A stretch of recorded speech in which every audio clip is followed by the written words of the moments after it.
Okey. Ada bunyi je. Okey, kita sambung balik.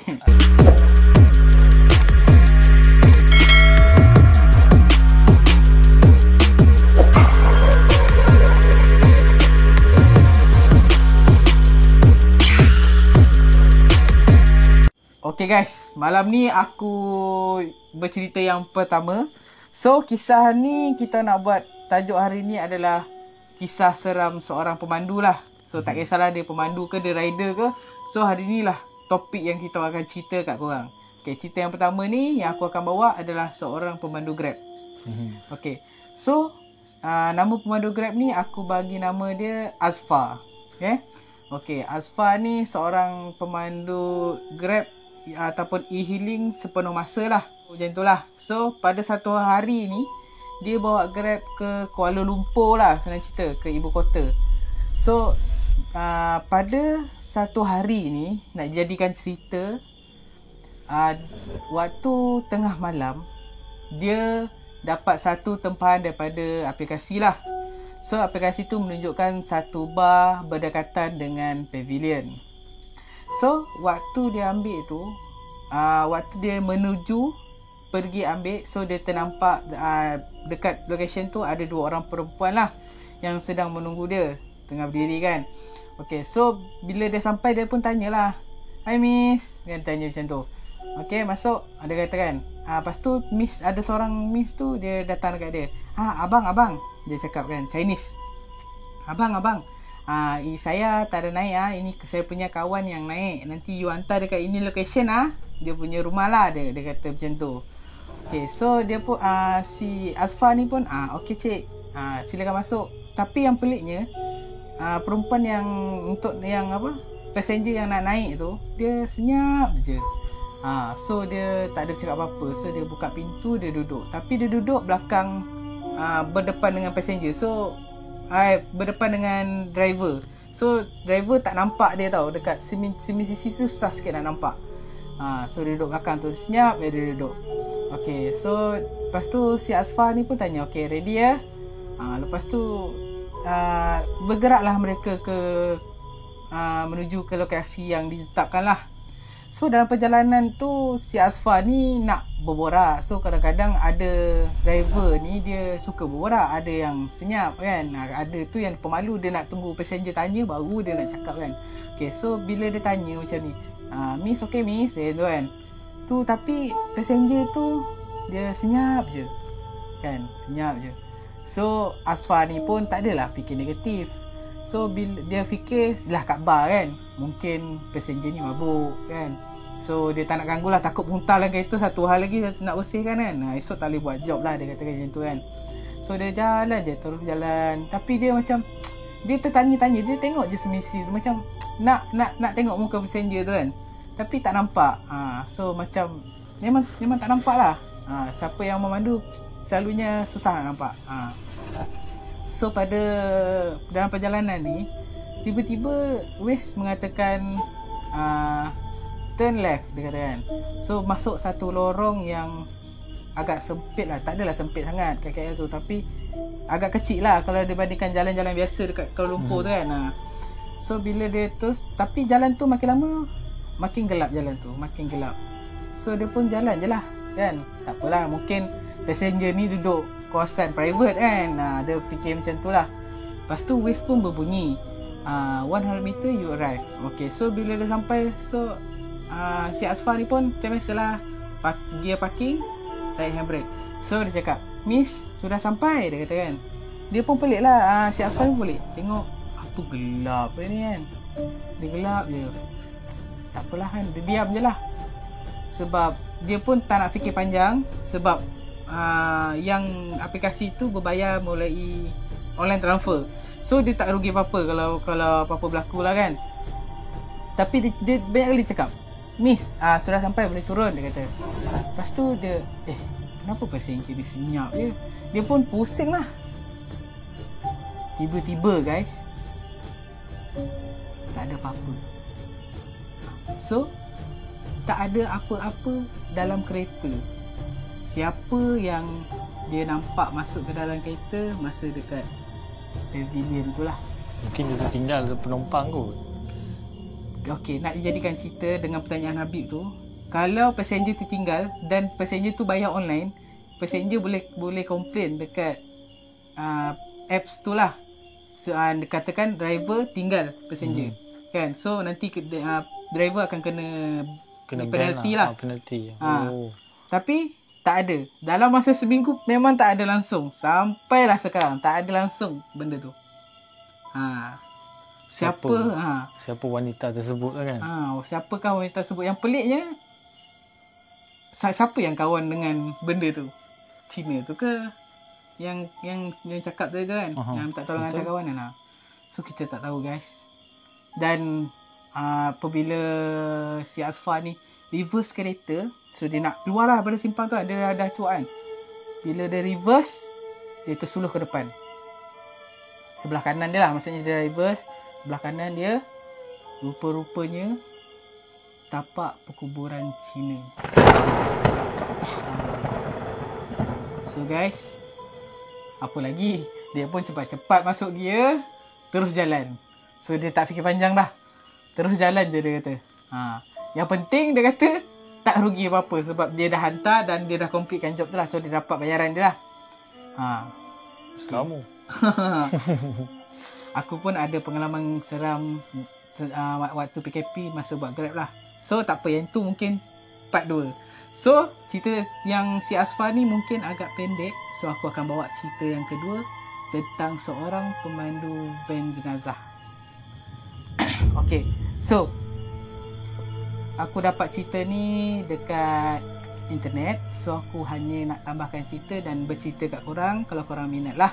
Ya, aku tahu korang semua mesti berani dengan cerita-cerita seram ni. Okay, so seorang pemandu van jenazah ni bekerja di satu hospital lah. Okay, satu hospital dekat area Negeri Sembilan. Dia sebelah mana tak tahu. Dia tak bagi tahu lah. Okay, so dia dapat satu hari ni dia dapat kes untuk hantar dia punya jenazah ke Johor lah. Kawasan tu pun dia tak bagi tahu. Apabila dia hantar, so tak ada apa-apa, perjalanan semua lancar je. Lancar. So tapi yang peliknya waktu bila jenazah dah nak diturunkan lah, dah turunkan, lepas tu ada orang-orang kampung dekat dengan rumah jenazah tu. Dia cakap, "Bang, kenapa van ni bau busuk sangat?" Dia kata. Tu dia kata, busuk? Dia kata kan. Sebab saya dah cek tadi tak ada apa-apa. Sebab saya datang sini pun tak ada bau apa-apa, dia kata. Lepas tu orang kampung tu cakap lah dengan pemandu ni. So aku bagi nama pemandu ni Zaidi. Okay, Zaidi, okay tak apa, Cik Zaidi, cuba Cik Zaidi cek, dia kata. Bila Zaidi ni dia pergi je bau tempat yang letak jenazah tu. So jenazah dah keluar, so tinggal keranda je kan. Dia bau, memang bau busuk. Bau busuk tu macam bau nasi yang dah basi, diperap dalam van tu dah macam 2-3 hari lah. Memang dah busuk lah kan, nasi kan dah basi. Memang bau busuk, hanyir macam tu lah kan. Aku pun tak pastilah bau basi tu macam mana sangat kan. Lepas tu dia pun hantarlah kan, dia yang penting dia nak balik. So dia pun selesaikan apa semua, dia pun terus jalan. Waktu dia jalan tu dah waktu senja tau. So dia pun teruskan je perjalanan. Apabila sampai satu kawasan jalan raya ni yang berliku lah, dikatakan berliku. So waktu tu tiba-tiba dia dapat satu panggilan call. Call daripada dia punya kawan lah. Kau tidur sana ke kau balik ni, dia kata. Aku balik. Dia kata kan, aku dalam tengah on the way ni, dia kata. Tiba-tiba masa dalam call tu, tiba-tiba dia terkejut. Ada satu kereta yang datang daripada depan muna-mandi kat dia. So macam kiri kanan, macam nak berlanggar dengan dia lah. So dia pun macam dia campak handphone, terus je dia bergelabah lah kan. Bunyi tayar kan, bunyi tayar bergesek kan, memang brake emergency kan. Tu tiba-tiba dia macam boom, Dia dengar tu je, dia kata boom. Lepas tu dia sedar-sedar. Dia buat sedar, rupanya dia pensel sekejap. Sesedar van dia tu dah terperosok lah dekat tepi jalan. Dah kena divider lah kiranya, senang cerita kan. So dia pun macam apa yang aku buat kena tadi kan. Tu dia buka pintu, dia keluar, dia cari kereta yang mondar-mandir tu. Ingat kan dia bersiden dengan kereta. So dia tengok tak ada. Kereta tak ada. Kesan tayar pun tak ada. Cuma kesan tayar kereta dia, van dia je yang ada. So van memang dah teruk lah. Dah pecah-pecah lah cermin dia. Dah beresek kan. Lepas tu dia ambil phone. Dia pun call kawan dia. Dia call, weh, aku accident. Itulah aku call kau banyak kali tapi tak dapat. Dia kata kan. Lepas tu dia kata, boleh tak tolong aku? So dia bagi alamat lah kat mana tempat yang dia tengah accident tu kan. So dia pun tunggulah. Sambil dia tunggu tu, dia panggil dia tahan orang. Tapi satu orang pun tak ada kat situ. Tak ada orang. Maksudnya tak ada orang yang berhenti lah. So dia panggil orang tapi tak ada orang pun yang nampak dia. Padahal accident baru ni. Tak ada seorang pun yang nampak. Macam orang buat bodoh lah. Buat bodoh, jalan je. Lepas tu sampai satu saat ni, adalah satu kereta ni berhenti, dia tolong. So tanyalah okey ke tak semua kan. Okey dia kata kan. Cuma ni lah saya tadi sepatutnya accident dengan ada sebuah kereta, dia kata. Tapi kereta tu saya tak nampak pula kat mana dia sekarang. Lepas tu orang tu pun macam alah biasalah orang Melayu kan. Orang Malaysia kita ni polis dia lebih. Kan. So dia buat siasatan. Ikutkan sini, abang macam terlelap ni dia kata, ataupun abang ni lari keluar jalan ni dia kata. Tak ada kereta, kesan kereta daripada depan pun dia kata, tayar kan. So dia pelik. Saya pasti tadi dia kata cik. Dia kata kan. Saya pasti saya memang ada bertembung dengan satu kereta. Sebelum saya pergi ke tepi ni lah dia kata. So dia pun macam tak apalah bang, mungkin tak tahulah kan, orang tu kata kan. Tak tahulah benda tu wujud ataupun tidak sebenarnya. Mungkin apa je lah kan dia kata. Lepas tu dia cakap, satu lagi cik, dia cakap macam tu kan. Zaidi ni cakap dengan orang tu, satu lagi cik, masa saya nak berlaku tu, saya tengah call kawan saya, tak mungkin saya terlelap, dia kata. Siapakah yang kereta yang dia hampir berlanggar tu? So nak dijadikan cerita, kawan dia pun sampailah satu dekat tempat yang dia accident ni kan. So kawan dia kata, okey aku dah buat tow truck sekali ni, dia kata kan. Tapi aku nak ambil gambar dulu. Gambar van tu lah yang tengah accident tu. So dia ambil 2-3 gambar.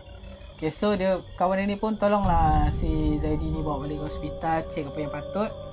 Dan dia pun balik ke rumah. So bila esokan harinya, si Zaidi ni dapat MC lah kan. Zaidi ni dapat MC. So tiba-tiba kawan dia cakap, weh, kau sebenarnya accident dengan apa semalam, dia kata. So dia kata dengan kereta. Tapi masa aku sedar tu, daripada yang masa lepas aku accident tu, tak ada orang, kereta pun aku tak nampak. Dia kata, lepas tu kawan dia pun cakap lah, aku rasa engkau terkena sesuatu ni, dia kata macam tu. Kenapa pula? Cuba kau tengok gambar ni. So kawan dia pun hantarlah satu gambar. So dalam gambar tu gambar van. Lepas tu dia tanya, kenapa pula dengan gambar van ni? Dia lah accident lah, dia kata kan. Tak, kawan dia kata kan situ. Tak, cuba kau tengok dekat tingkap van tu. Dekat tingkap van tu ada satu lembaga yang berambut panjang tengah duduk. Duduk dalam van tu lah? Duduk dalam van tu. Yang van cermin tengah pecah-pecah tu, dia duduk dekat situ. So tapi dalam tu ada orang tak? Dah tak ada lah, sebab dia seorang. Lepas tu jenazah dah hantar. So dia nak patah balik je. Ingat ada kawan dia kat belakang. Tak ada. Tak ada. So siapakah lembaga tersebut? Ya, benda-benda ni memang wujud dalam dunia kita ni kan. Betul. So itu saja cerita aku daripada yang aku dapat untuk korang. So kita beralih cerita yang ketiga kepada Habib. Okey, aku nak kongsikan korang beberapa kisah seram lah yang aku dapat tahu daripada kawan aku lah cerita ni kan. disampaikan aku kisah pemandu ambulans lah. Tapi aku dengar cerita yang pemandu ambulans ni dia bekerja sendirilah. Seandainya hospital perlukan ambulans, dia akan tolonglah. Jadi tapi tugas dia waktu tu dia membawa ambulans tapi membawa jenazah lah. Okey, jadi pemandu ambulans ni dia ditugaskan untuk hantar jenazah ke kampung lah. Jenazah arwah ni ke kampung dia semula. Jadi dia ajaklah dia punya kawan seorang. So aku gelarkan nama pemandu ambulans tu adalah nama Pak Samad. So yang kawan dia itulah Pak Abu lah. Jadi Pak Samad ajaklah Pak Abu, ajak dia teman untuk uruskan jenazah kan. Jadi dia ikutlah sekali Pak Samad dengan Pak Abu terus pergi ke hospital. Waktu tu sekitar pukul 10.30 malam. Sekitar 10.30 malam dia ambil di hospital di Sungai Buloh. Lepas tu dia perlu hantar jenazah tu ke Kedah, tapi aku tak tahu dekat mana kan. So dia tak bagi tahu detail. Jadi dia perlu hantar ke Kedah jenazah tersebut. Jadi Pak Samad pun dengan Pak Abu pun buat keputusan untuk bawa jenazah tu pergi ke Kedah lah. Jadi masa dalam perjalanan untuk pergi ke Kedah tu, Pak Samad dengan Pak Abu pun berborak lah untuk bagi hilangkan ngantuk masing-masing kan. Jadi tak nak apa-apa berlaku. Apabila dah sampai ke Tol Kedah, dia lalulah satu perkampungan kan. Selepas dia dah lalu lepas pada tol tu, dia masuklah satu perkampungan. Aku pun tak tahu perkampungan apa nama dia. So dia tengok Waze lah kan. Dia tengok Waze tunjuk tiba-tiba Waze tu tunjuk dia jalan yang tak tahulah, tak sampai-sampai kan. Dia tulis kat situ lagi 5 minit nak sampai kan. Tapi dia berpusing macam tempat yang sama. Jadi macam pelik lah kan. Dia pun pelik, pusing kat situ. Masih tak jumpa rumah kan. Masih lagi tak jumpa. Lepas tak jumpa tu, secara tiba-tiba dia terjumpa seorang gadis sedang berjalan di tepi jalan lah. Di tempat yang suasana yang gelap tu kan. So dia terjumpa seorang wanita berpakaian baju merah lah. Jadi dia Pak Abu dengan Pak Samad pun buat keputusan lah bertanya dengan buat keputusan untuk tanya lah dengan perempuan tu dekat mana rumah yang dia nak hantar jenazah ni. Jadi Pak Samad sebenarnya dah rasa Pak Samad dengan Pak Abu macam rasa takut lah kan. Biar betul kan, tiba-tiba ada perempuan duduk tengah-tengah jalan yang gelap ni kan. Jadi dia macam takut lah. Tapi buat keputusan tegur je lah sebab dia tak tahu rumah kan. Jadi pun Pak Abu pun tegur lah, berhenti dekat sebelah Pak Samad dengan Pak Abu bawa van berhenti dekat sebelah wanita tersebut lah.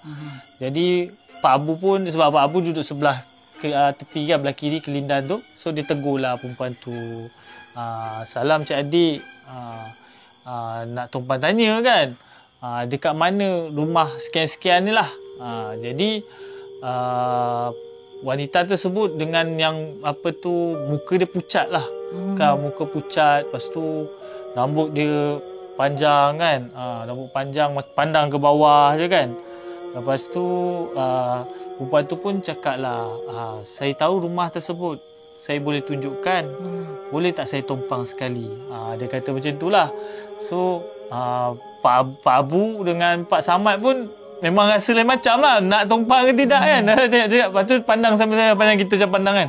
Tengok nak tumpang ke tidak kan. Lepas tu Pak Abu pun cakap tumpang lah, kita nak tumpang kan. Okey, sama-sama lah kita buat keputusan, bagilah wanita tersebut tumpang dengan dia. So Pak Abu pun buat keputusan turun daripada tempat duduk dia, duduk di belakang dengan jenazah tersebut. Jadi suruh wanita tersebut duduk di sebelah Pak Samad lah. Jadi wanita tersebut pun tunjuklah dekat rumah yang jenazah arwah tu lah. So perempuan tu pun suruh jalan.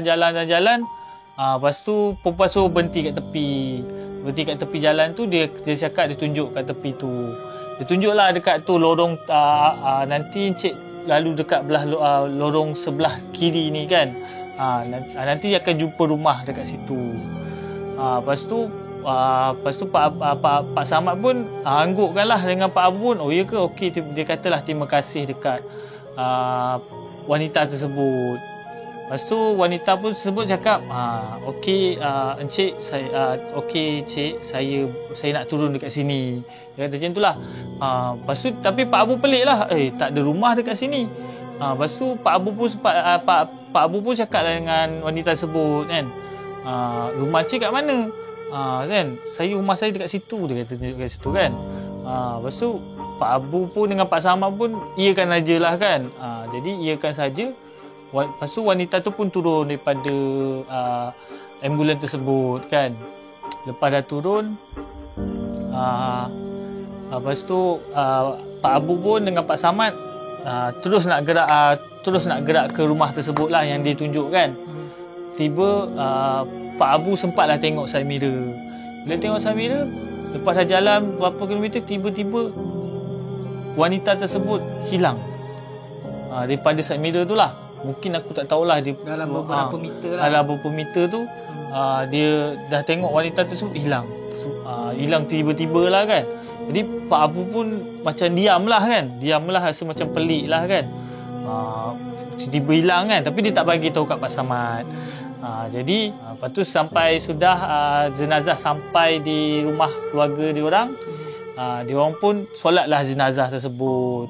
Lepas tu dah selesai solat jenazah tersebut, Pak Samad dengan Pak Abu pun buat keputusan untuk tengok jenazah tersebut lah. Jadi bila diorang tengok, diorang terkejut yang wanita jenazah tersebut tu rupa paras dia sama seperti wanita yang dia tompang tadilah waktu dia nak tunjuk rumah tersebut kan.